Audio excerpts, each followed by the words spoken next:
Camarade président du comité d'action CAP France-Europe, camarades membres du comité d'action, camarades membres du parti, chers invités, mesdames, messieurs, l'honneur m'échoit de procéder ce jour du 7 janvier 2015 à l'intronisation de la direction fédérale du comité France-Europe du CAP, en extension Congrès africain pour le progrès. Camarades membres du CAP, chers invités, aujourd'hui, le temps n'est plus au jérémiade, il est à l'action. Une action bien circonscrite, bien construite, bien menée, qui rime avec l'espace et le temps. Le temps, voilà un matériau qui souvent passe inaperçu et dont on ne parle que pour constater ou faire constater sa correction ou sa faillite relativement à l'événement à l'accomplissement duquel on est ou directement ou indirectement impliqué. Rarement nous l'avons situé à son juste niveau, celui d'une matière première, d'une denrée périssable, dont l'usage obéit aux mêmes normes de gestion, de rentabilité, de performance et d'excellence que tout consommables et toutes autres matières utiles à la production des biens matériels, avec cette spécificité extraordinaire qui fait du temps une donnée qui entre dans la fabrication, le façonnement et le montage de toutes les préconisations, tant matérielles qu'immatérielles, entreprises par l'homme tout au long de son existence. Le temps, oui le temps, il est, après l'homme, le capital le plus précieux. Prenons-en conscience, surtout dans la conjoncture actuelle et dans le contexte d'un combat majeur, celui qui porte sur le non au changement de la Constitution et le non à la candidature du président Denis Sassou Nguesso et de bien d'autres à la magistrature suprême pour un troisième mandat consécutif et pour une échéance qui ne nous laisse plus assez de temps, de répit non plus. Une autre denrée précieuse, le travail. Oui, le travail. Une exigence de tous les temps, de chaque instant. Une préoccupation majeure qui peut seule nous faire rentrer dans la modernité et nous faire assumer, au même titre que les autres peuples de la planète, la responsabilité existentielle de l'humanité tout entière dans sa marche inexorable vers le progrès pour le plus grand bien d'une civilisation toujours renouvelée, toujours plus belle, plus brillante, productrice d'espoir et d'espérance, et toujours plus humanisante. Voilà ainsi constitué le couple temps-travail, essentiel pour les victoires d'aujourd'hui et de demain. Mais le pourrions-nous ensemble, sans l'amour de nous-mêmes et du prochain, sans cette vibration qui a un impact sur notre activité et sur notre vivre ensemble, sans une introspection de nous-mêmes et du collectif que nous constituons, sans regard critique sur l'environnement immédiat et lointain, bien qu'humainement et spirituellement proche, sans la mise en équation de nos convergences et de nos inadéquations, sans cette gratitude qui fonde notre ouverture à l'autre, qui confère, selon Milton John, la vénération nous permettant de rencontrer les épiphanies journalières, ces moments transcendants d'émerveillement qui changent à jamais notre façon d'expérimenter la vie et le monde. Armons-nous de courage, car l'entreprise commune au succès de laquelle nous œuvrons tous, bien qu'elles attendent, est composée de nombreuses embûches, toutes à défier et toutes à surmonter. N'en ayons surtout pas peur. Si nous sommes dans un état de peur, nous créons un mur autour de nous et notre voix n'est pas entendue. Si nous sommes dans un état d'amour, de complicité militante avérée et d'intimité citoyenne, nous nous élèverons jusqu'à notre peuple et nos actions seront magnifiées et emporteront les adhésions nécessaires à leur plein et total épanouissement.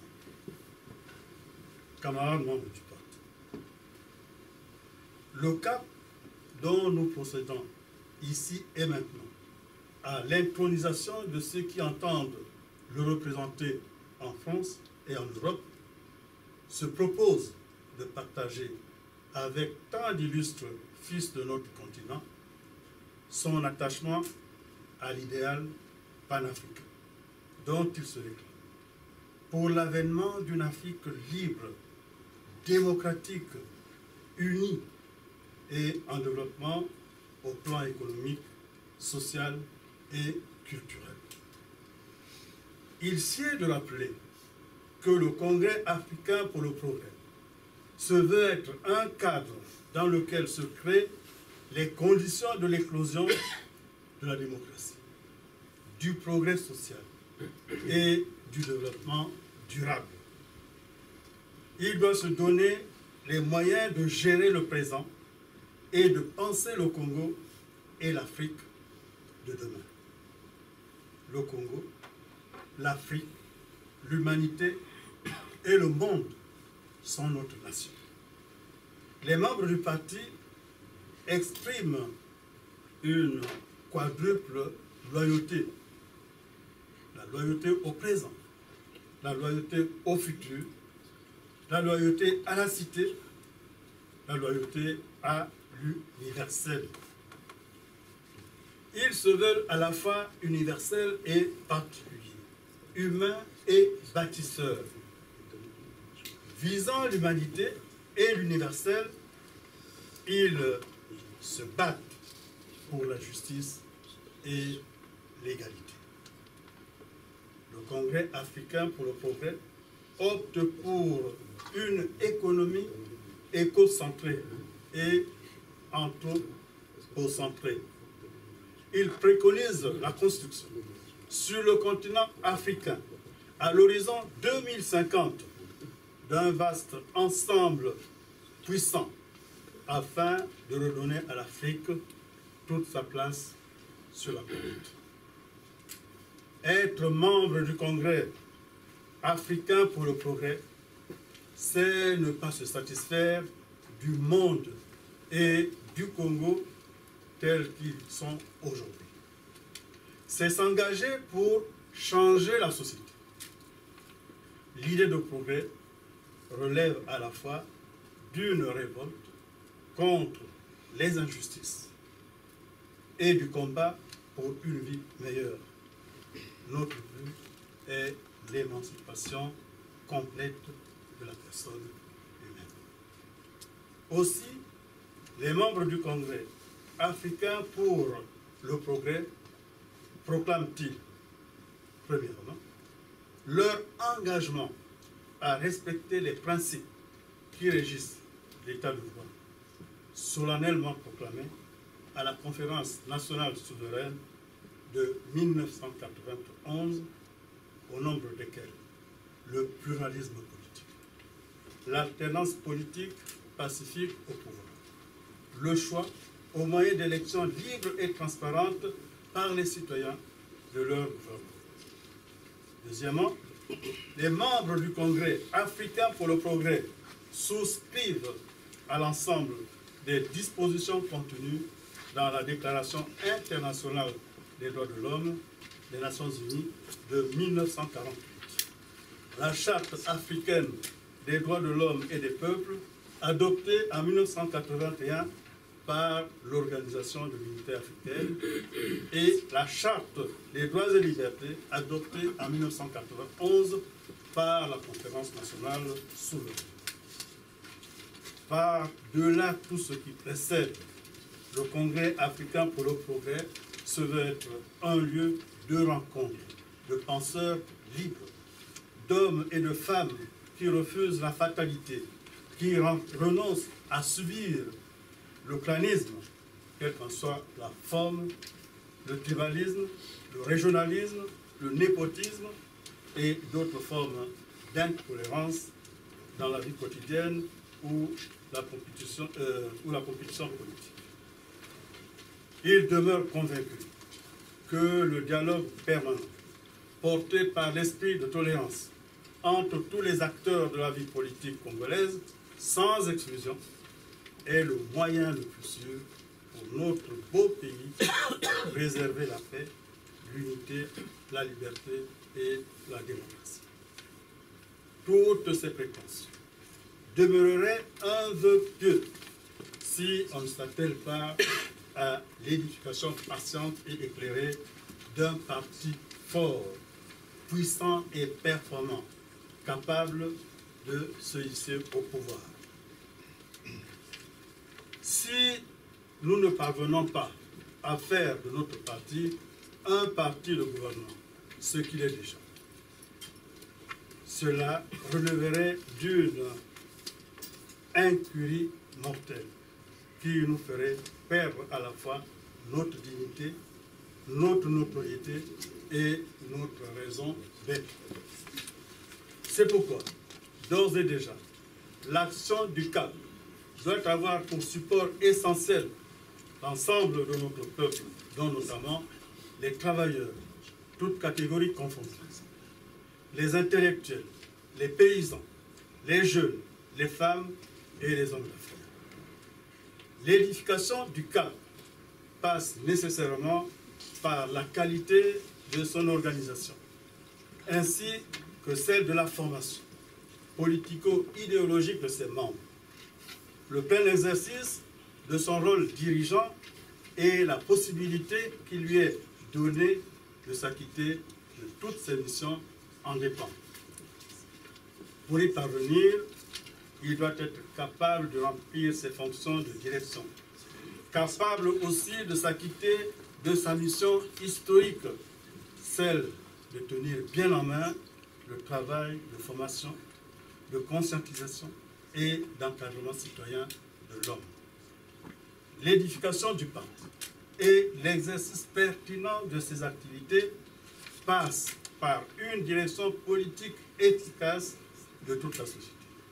Il doit donc veiller, par son travail en direction de l'homme, à résoudre la majeure partie des problèmes inhérents à la vie du parti.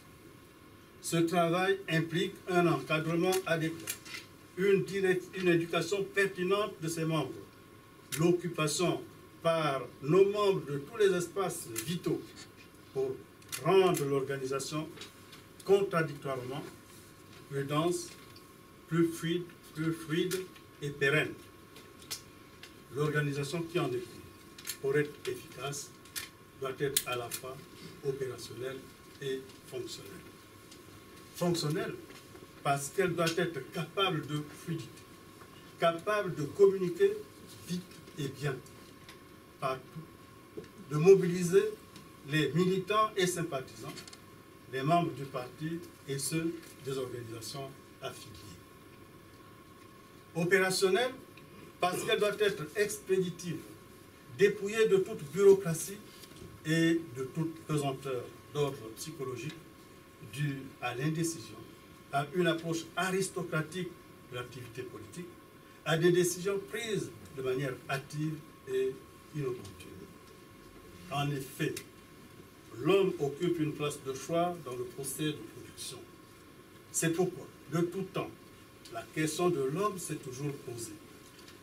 Il n'existe pas un seul pays, une seule société qui ait réalisé son développement sans prendre ancrage sur l'activité de l'homme en tant qu'individu, de l'homme en tant que totalité dans son combat séculaire avec la nature. Dans ce combat libérateur, les hommes pris individuellement ne présentent pas toujours les mêmes acquis, la même disponibilité, le même engouement dans l'action de transformation et dans la lutte pour le bien-être. Pris collectivement, tout devient possible. D'où la nécessité et l'intérêt de veiller à ce que le parti soit un organisateur collectif, un éducateur, et non un organisme autoritaire où prévalent les égos de régression collective et de bannissement de l'humilité. Le parti doit maintenir chez les militants un enthousiasme élevé et une volonté acharnée de vaincre l'adversité par l'engagement volontaire et le sentiment patriotique, de se rendre utile à son pays par le touchement de son parti.